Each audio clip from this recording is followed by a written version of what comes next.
Cristo. Muito obrigado por ter aceito o nosso convite.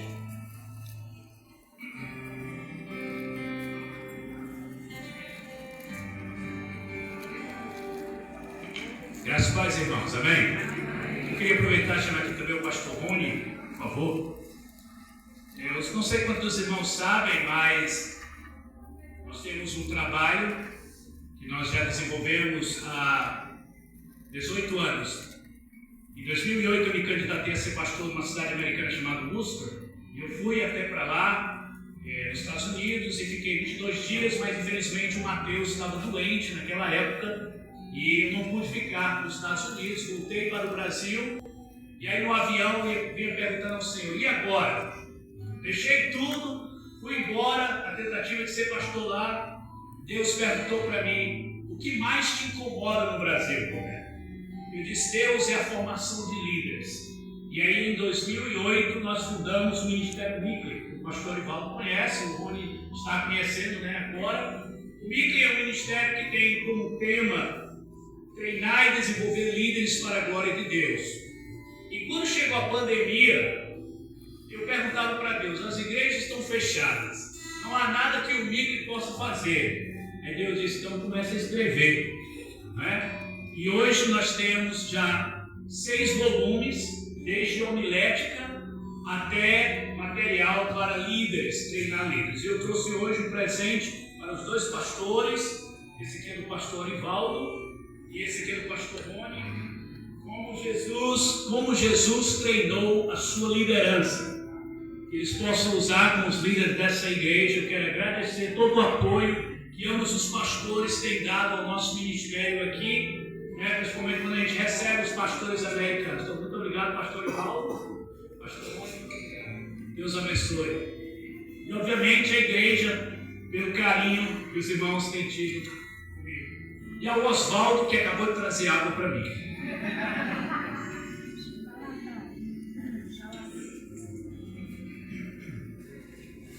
Alguém me perguntou semana passada, depois que viu o cartaz, viu, pastor Ivaldo, por que eu venho tanto aqui no Conjunto Ceará?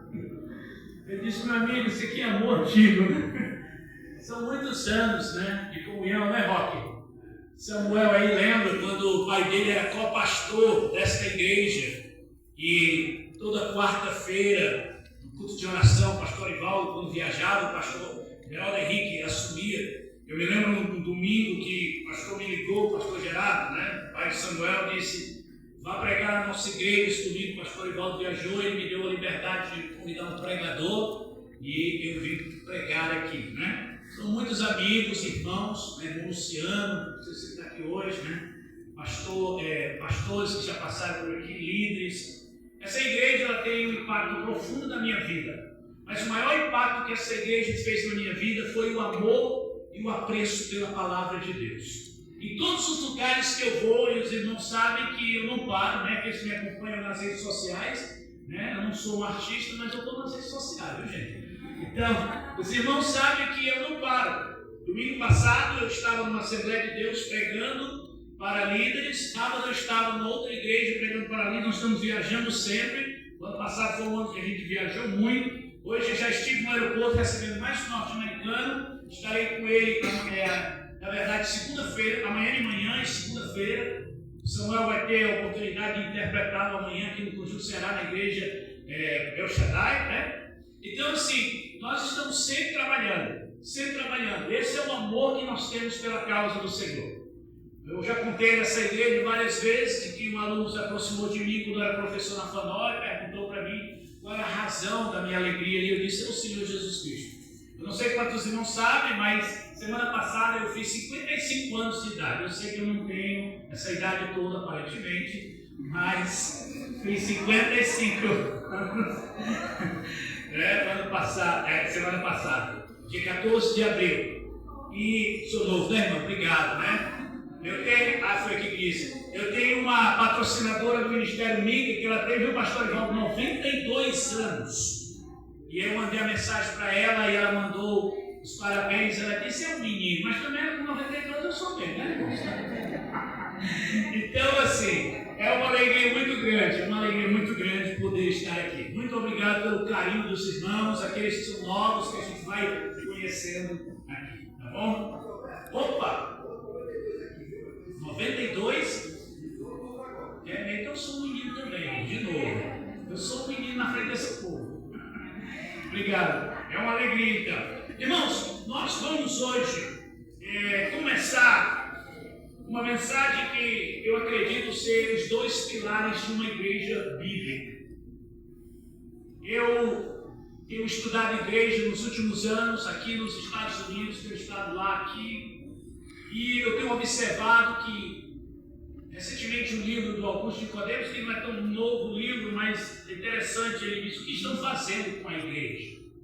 E aí, pensando em 41 anos, né, os irmãos sabem que uma igreja que chega aos 41 anos de idade não é fruto do acaso. Ela é fruto da soberana graça de Deus. Em 2008, quando eu fundei o Ministério Wycliffe, eu comecei a estudar e focar em crescimento de igrejas saudáveis. Li o livro do pastor Mark Dever sobre igrejas saudáveis, bíblicas, relevantes, focadas no reino de Deus. Eu tenho pregado em mais de 600 igrejas aqui nos Estados Unidos. Já treinei mais de 11 mil líderes, também no contexto militar, da Marinha, do Exército, escolas. Recentemente fui convidado para falar na Assembleia Legislativa do Estado do Ceará. Tenho lido inúmeros livros e cheguei à conclusão, depois de tantos anos como pastor, que existem dois pilares que são fundamentais numa igreja bíblica, neotestamentária e que existe para a glória de Deus.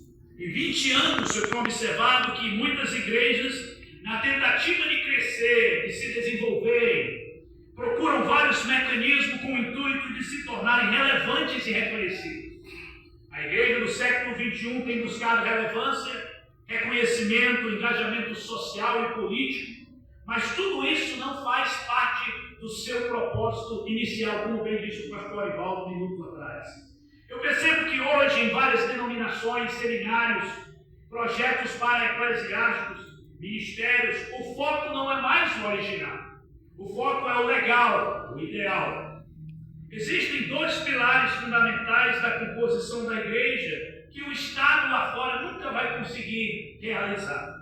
Existem dois propósitos que eu chamo de duas dimensões. E a primeira dimensão é esta que nós estamos anunciando esta noite, a dimensão externa. A igreja ela é chamada para fora.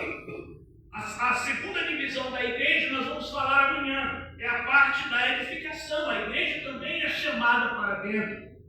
Irmãos, isso não são visões conflitantes nem antagônicas. São visões que caminham juntas. A igreja precisa ser dentro, mas ela precisa ser fora.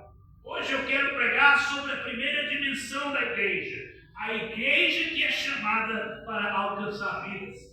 O primeiro pilar da igreja é a salvação de almas.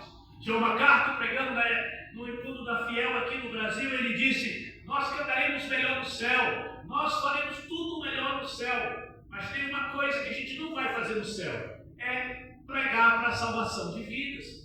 Esse é o objetivo aqui, irmãos. Nós estamos ainda aqui, pense comigo, se Deus quisesse apenas que fôssemos para o céu, Ele nos mataria assim que nós viéssemos a Jesus. O primeiro raio seria naquele momento, mas é porque existe um chamado maior para nós. Todos aqui sabem, porque tem dois pastores que trabalham bem as línguas originais, o termo grego usado para a igreja é eclesia. Essa palavra é os chamados para fora. E para isso eu convido vocês esta noite a nós irmos para o texto da primeira mensagem, livro de Atos, no capítulo 13. Nós vamos estar lendo dos versos 44 ao 52.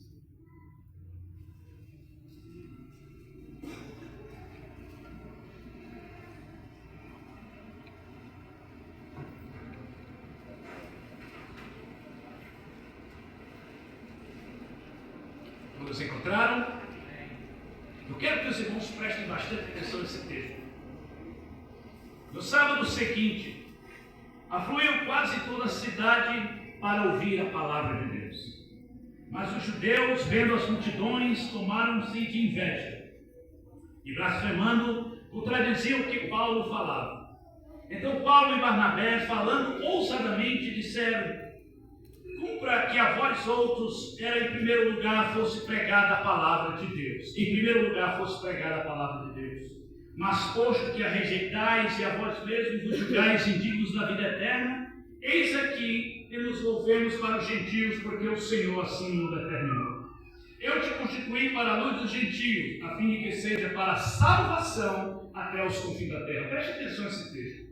Os gentios, ouvindo isto, regozijaram-se e glorificavam a palavra do Senhor, e creram todos os que haviam sido destinados para a vida eterna. E divulgava-se a palavra do Senhor por toda aquela região. Mas os judeus instigaram mulheres piedosas de alta posição e os principais da cidade, e levaram perseguição contra Paulo e Barnabé, expulsando-os do seu território. E estes, sacudindo contra aqueles o pó dos pés, partiram para Icônio. Os discípulos, porém, transbordavam de alegria e do Espírito Santo. Observe nesse versículo, em primeiro lugar, que existem 3 meios pelas quais a igreja exerce o seu chamado soteriológico, o seu chamado para a salvação. A igreja é chamada para a salvação de almas, de vidas. Esse é o primeiro chamado da igreja. Observe no versículo 44 que no sábado seguinte afluía quase toda a cidade para ouvir o que, irmãos? A palavra de Deus. Então a primeira coisa que nós precisamos entender é que a salvação de vidas se dá pela pregação da palavra. Não há outro meio pelo qual os homens sejam salvos, mas aprove a Deus salvar os que creem pela loucura da pregação. É um desejo de Deus, o verbo grego aprove é o verbo que testifica que Deus preferiu. É o meio pelo qual Deus preferiu. Observe nesse versículo 44 e 46 a primazia que é dada à pregação. O versículo 44 diz que eles afluíam. E aqui me chama a atenção quase toda a cidade. Agora olha o 46. Então Paulo e Barnabé, falando ousadamente, disseram: cumpra-se que a vós outros, em primeiro lugar, atenção, em primeiro lugar, fosse pregado o quê? A palavra de Deus. Mais uma vez, o texto nos chama a atenção para o compromisso da igreja em pregar a palavra de Deus.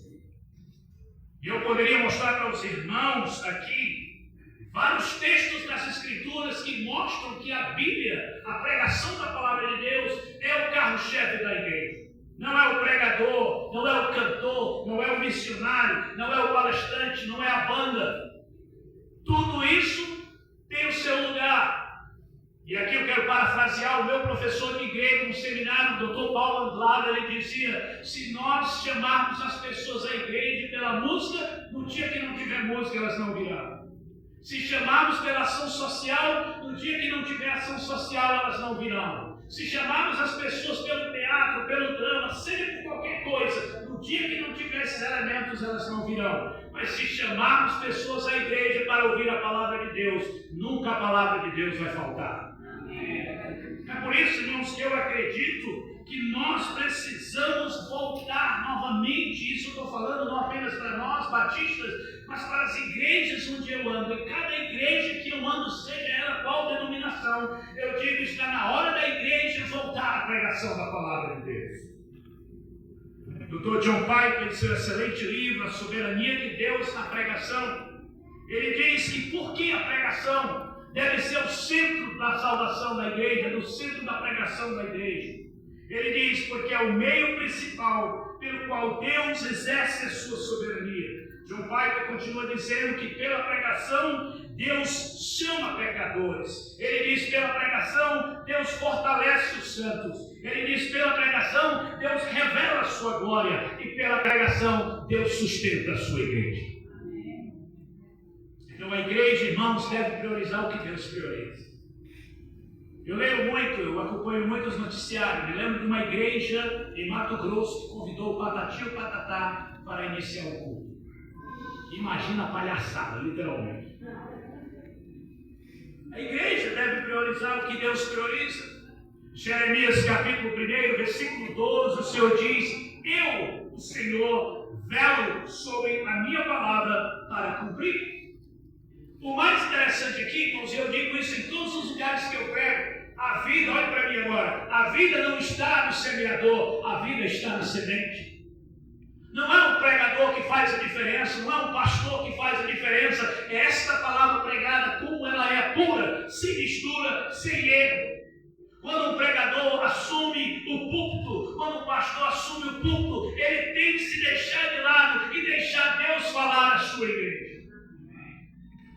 Em Isaías 55, versículo 11, assim diz o Senhor. Olha só, irmãos, olha o que Deus diz em Isaías. Assim será a palavra que sai da minha boca.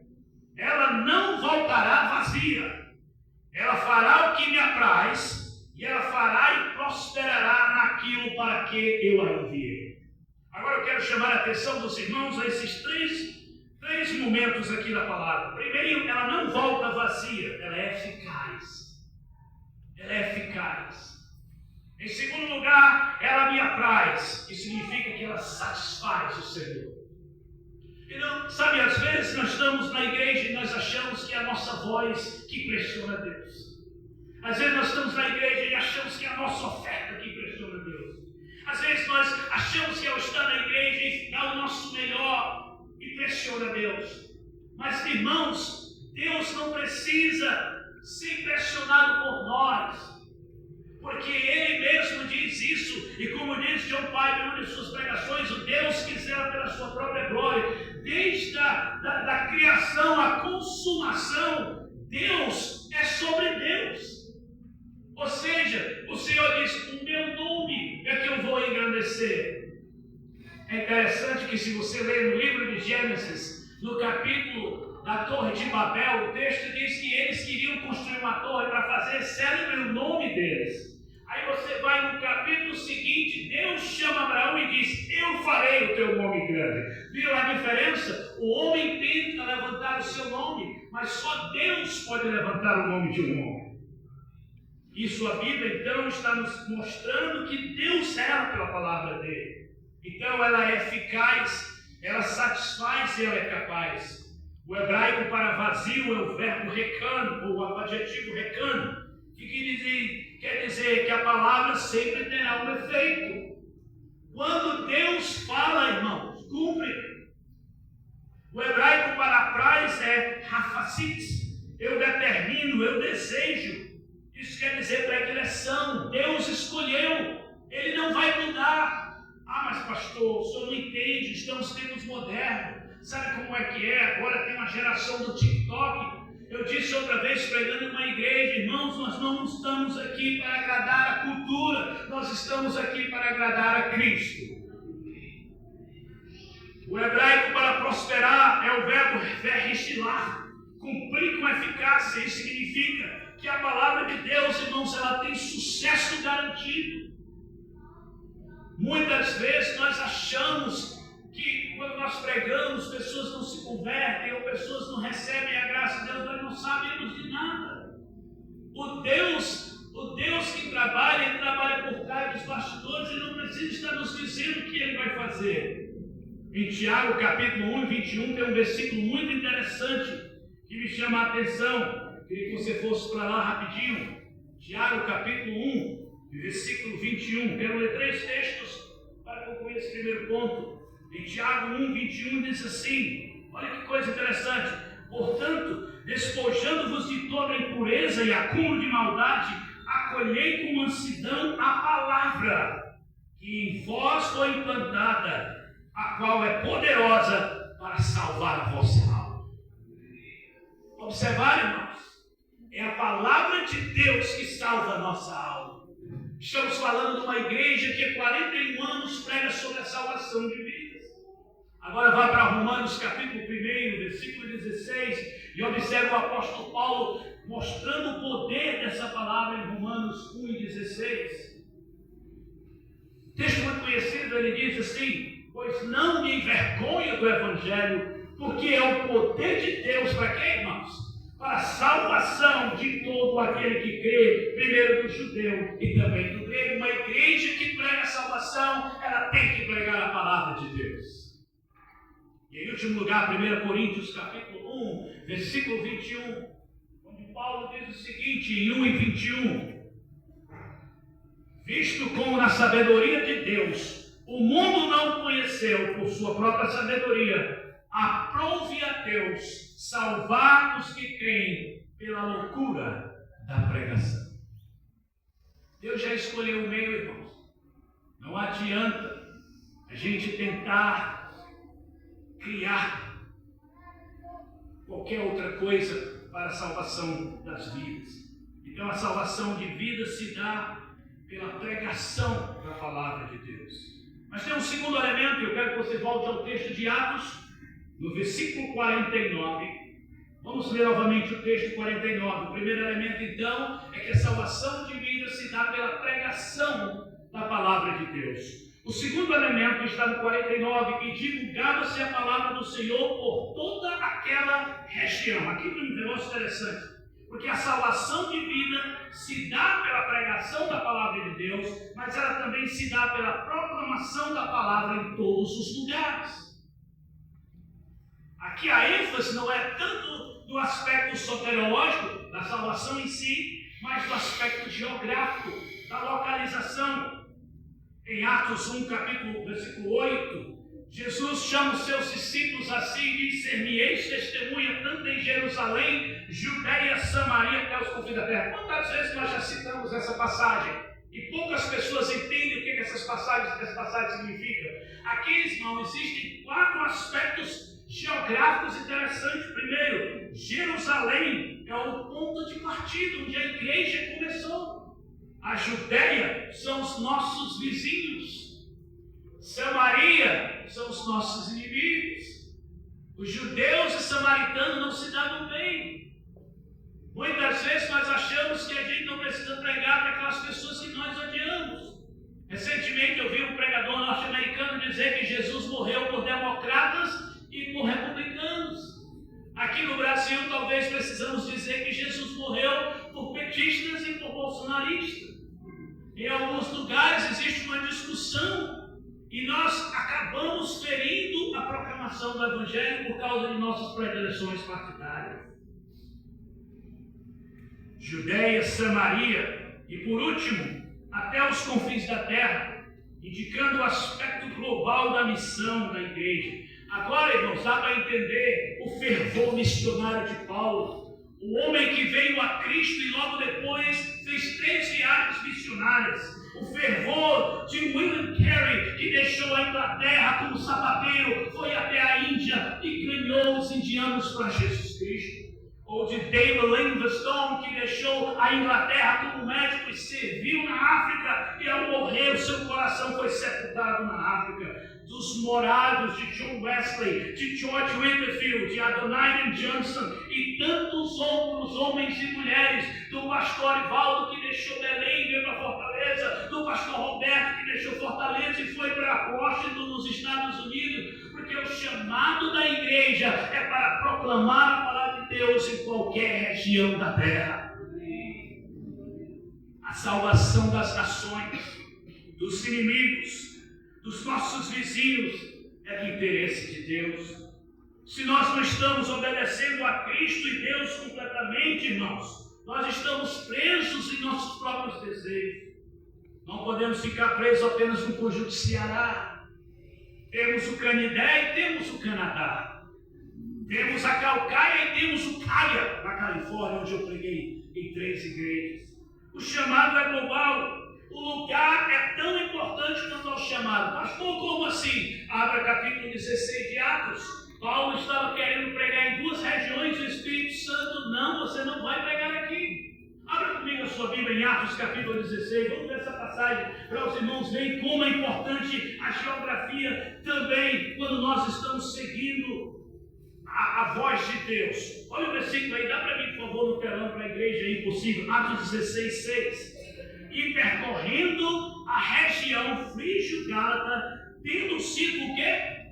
Impedido pelo Espírito Santo de pregar a palavra na Ásia. Olha só agora. Defrontando Mísia, tentavam ir para Bitínia, mas de novo o Espírito de Jesus não nos permitiu. Aí você diz: poxa, eu quero pregar e Deus não não permite, Deus sabe o que está fazendo. De repente, continue lendo o texto. Aí Paulo diz que à noite sobreveio uma visão de um varão macedônio estando em pé e dizia: passa a Macedônia e ajuda-nos. Assim que Paulo teve a visão, imediatamente procuraram partir para aquele destino, concluindo que Deus nos havia chamado para anunciar o Evangelho. Vocês estão vendo? O Deus que chama para a proclamação da palavra é o Deus que diz onde a palavra vai ser pregada.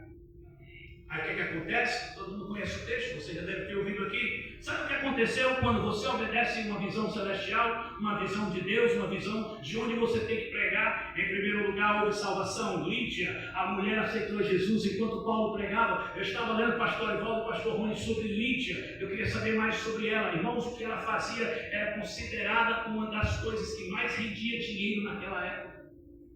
E Deus chamou logo uma empresária para ajudar a obra de Deus. A igreja de Filipe foi a primeira igreja fundada na Europa. O carcereiro aceitou a Cristo naquele lugar junto com sua família. Houve salvação, porque nós entendemos, Paulo, que entendeu que Deus também tem a preocupação geográfica. Houve libertação, a jovem possessa de demônio foi liberta, porque Paulo não foi lá para a região da Frígia ou na outra região, ele foi para onde Deus mandou. Irmãos, não apenas a teologia do Espírito Santo, mas é a geografia do Espírito Santo a igreja precisa tentar. Faz parte do chamado missiológico da nossa igreja. Em terceiro e último lugar, voltamos para o nosso texto. Em Atos, capítulo 13. Versículo 49, então, diz: divulgava-se a palavra do Senhor por toda aquela região. Mas os judeus instigaram as mulheres piedosas de alta posição e os principais da cidade levantaram perseguição contra Paulo e Barnabé, expulsando do seu território. Mas estes, sacudindo contra aqueles o pó dos pés, partiram para Icônio. Os discípulos, porém, presta atenção agora, igreja, transbordavam de quê? De alegria e do Espírito Santo. O terceiro elemento que a igreja precisa ter para a salvação de vidas, além da proclamação da palavra, além da região onde a palavra deve ser pregada, é a presença constante do Espírito Santo. Ian Downs, um dos maiores teólogos, disse o seguinte: os homens procuram os melhores métodos, mas Deus procura melhores homens. Mas que melhores homens? Aqueles que caminham com o Espírito Santo.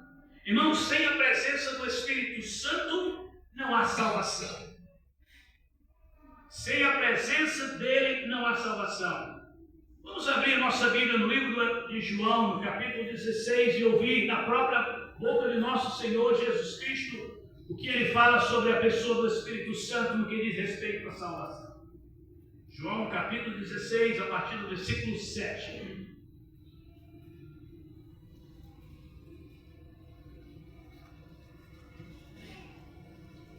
João 6, 17, o texto está aí no telão, para aqueles que não têm Bíblia. Mas eu vos digo a verdade, convém-vos que eu vá, porque se eu não for, o Consolador não virá para vós outros.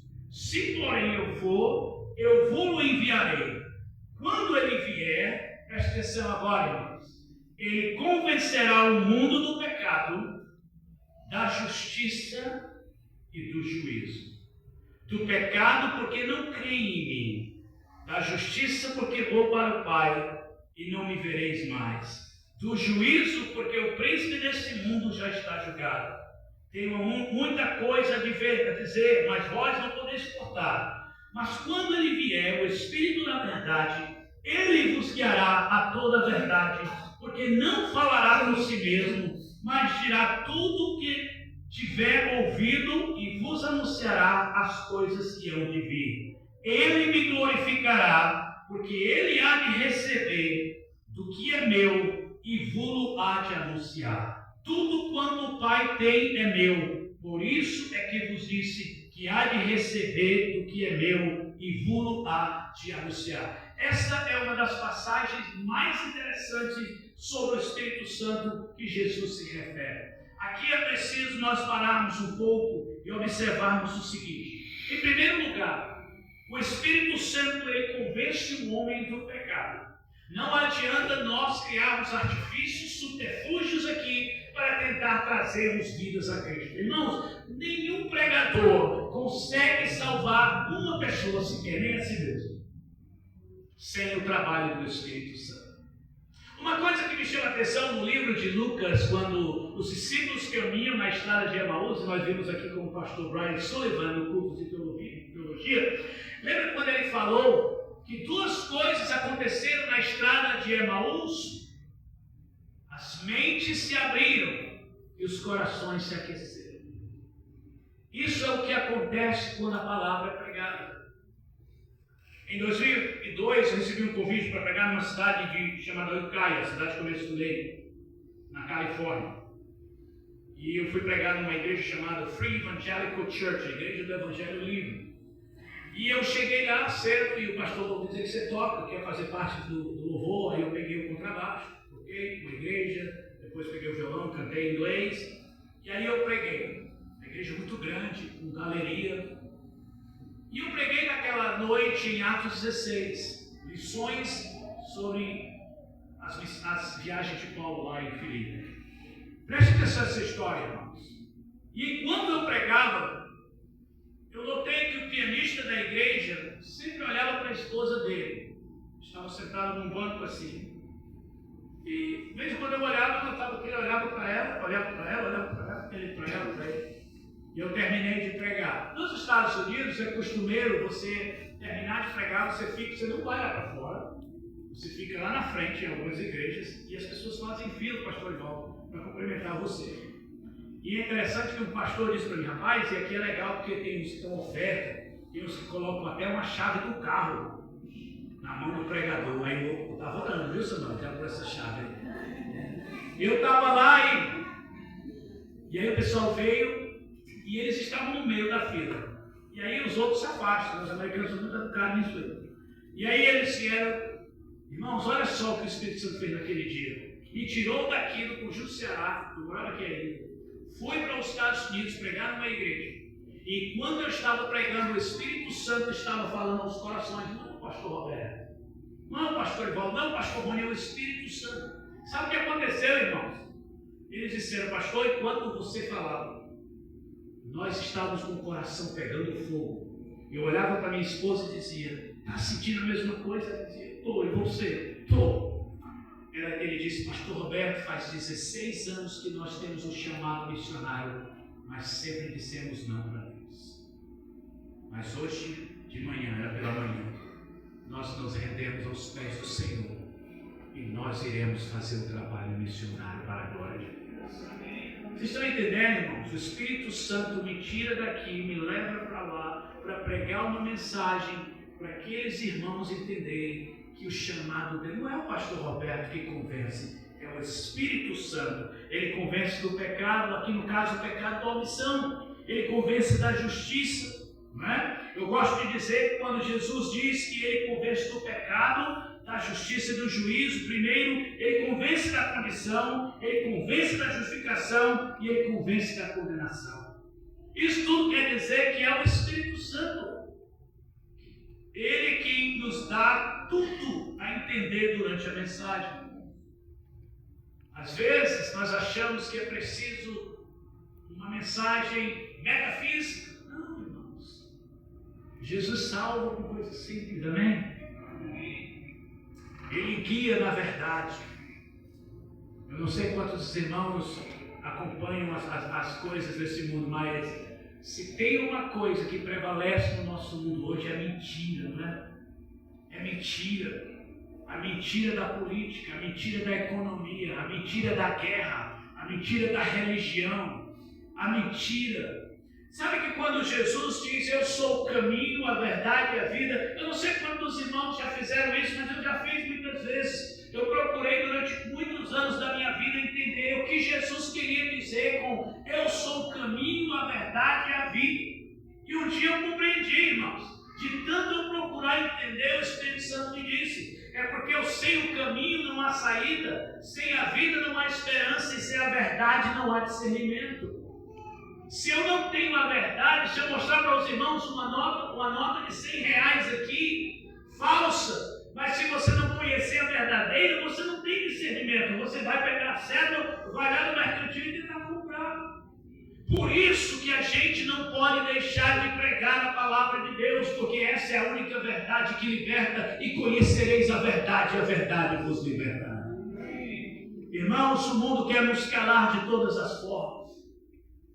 Sempre conto para os irmãos aqui da minha experiência que eu tenho quando eu saio para pregar em vários lugares. Uma vez eu fui convidado para pregar numa escola ali no Parque Itabapoá. Uma das jovens da nossa igreja era diretora de uma escola da prefeitura. Ela disse: eu quero te convidar para trazer uma palavra para os adolescentes. Irmãos, imagine, falar para adolescentes não é fácil, né? Principalmente os adolescentes lá fora são inquietos. Eu fui numa escola em Calcaia, falei para 300 adolescentes. A diretora chegou para mim: como você consegue? Eu disse: o Espírito Santo está aqui. Fui para Maracanã, 600 crianças. A diretora disse: como é que você consegue? Eu disse: o Espírito Santo está aqui. Ele cala até a boca de menino. Quando Deus quer falar, irmãos, Ele usa quem Ele quer, a hora que Ele quer, da maneira como Ele quer. A minha palavra não volta vazia, assim diz o Senhor. E aí, eu comecei a pregar. Só que antes de falar para eles, uma mulher me antecedeu. Irmãos, pense numa condição complicada. Ela pegou o microfone e disse: vocês estão recebendo um pastor hoje aqui, eu quero dizer para vocês que seja muito bem-vindo. Ela olhou para mim: seja muito bem-vindo, pastor, mas eu quero dizer para vocês que tudo é a mesma coisa. Preste atenção, uma mulher da escola, que fazia parte da direção da escola, me antecedendo e dizendo isso. Quero que vocês saibam que o espiritismo é a mesma coisa, o cristianismo, macumba, candomblé, e foi falando. Ela achava que ia colocar por terra o que eu vinha trazendo depois. Aí eu peguei o microfone e disse: primeiramente eu quero agradecer a oportunidade de estar aqui e falar para vocês, mas em segundo lugar eu quero dizer para nossa querida coordenadora, seja lá o que ela era na época, que eu não vim aqui falar do que a senhora mencionou antes. Eu não estou aqui representando o cristianismo, eu não estou aqui representando o candomblé, nem a macumba, nem o espiritismo. Eu estou aqui representando o Deus vivo de Israel. E o que eu vim dizer para vocês, vocês não vão encontrar no candomblé, nem na macumba, nem no espiritismo, nem no catolicismo. Eu disse mesmo, irmão, abri minha boca e não tive medo. Já contei muitas vezes para os irmãos as minhas experiências. Eu estava com um pastor da Ucrânia chamado Thomas Tutiko. Estava interpretando ele. Eu perguntei para o pessoal que estava com ele aqui se eu podia levar ele para falar na minha escola. Levei ele para falar na minha escola, só que no caminho eu disse para ele: Thomas, não fale sobre o inferno, não há, porque a diretora pode não gostar. Ele olhou para mim assim e deu uma risada. Chegamos na escola, lá, e ele começou a falar do Canadá, que ele morava no Canadá, falando do inglês, os alunos fazendo perguntas. E a diretora lá, e muitos professores ouvindo, e eu interpretando, os alunos gostavam de ouvir o inglês. No final, o aluno do terceiro ano levantou a mão e disse: eu queria fazer uma pergunta para o pastor Thomas. Ele disse: pois não. Eu queria saber o que é que ele acha do inferno. Vocês acreditam, irmãos? Eu vim no carro dizendo para o homem não falar do inferno. E o aluno pede para ele responder sobre o inferno, Senhor. Irmãos, nessa hora a diretora chega, os olhos dela brilhavam. Eu disse: Senhor, agora é tudo nada. Eu vou pregar agora. Esse professor vai entrar o pastor. E aí ele começou a falar, irmãos. E começou a falar, e eu traduzindo. E à medida que ele começou a pregar, pastor Ival. E eu comecei a pregar com ele, fazendo gestos e tal. Daqui a pouco, quando ele terminou, a diretora levantou a mão. Pronto, agora ela pede a carteira para dar baixa. Irmãos, ela se aproxima de mim, pega o microfone e diz assim: ó, onde esse homem vai pregar hoje à noite? Eu quero ouvi-lo novamente. Irmão, a pregação do Evangelho nunca deve ser negada. A Igreja Batista Regular Nova Jerusalém foi colocada aqui por Deus para a pregação e para a salvação de almas. cada um de vocês, os pastores, cada líder dessa igreja, cada música cantada, cada ação de vocês, cada evangelismo. Essa igreja pode existir quantos anos forem necessários, se ela continuar sendo guiada na verdade do Espírito Santo. O texto diz que não apenas ele nos convence, mas ele nos guia. Sabe, irmão, tem muitos brasileiros preocupados com o futuro, irmãos, nós não podemos nos preocupar. O nosso Deus continua soberano, sentado no trono por toda a eternidade. Ele é o nosso guia, ele é o nosso testemunho. Se a pessoa do Espírito Santo, a igreja não consegue ganhar vidas, não consegue. O texto que o irmão Rony leu aqui no início, os irmãos leram. E o Senhor acrescentava dia a dia os que iam sendo salvos. Não era o pastor, não era o Pedro, não era Tiago, era o Senhor. Paulo escrevendo aos Coríntios diz: eu plantei, Apolo regou, mas quem que dá o crescimento? É Deus. Almas para o reino de Deus. Quero terminar esse meu sermão hoje à noite com, na verdade, quase terminando com uma frase do príncipe dos pregadores, Charles Spurgeon.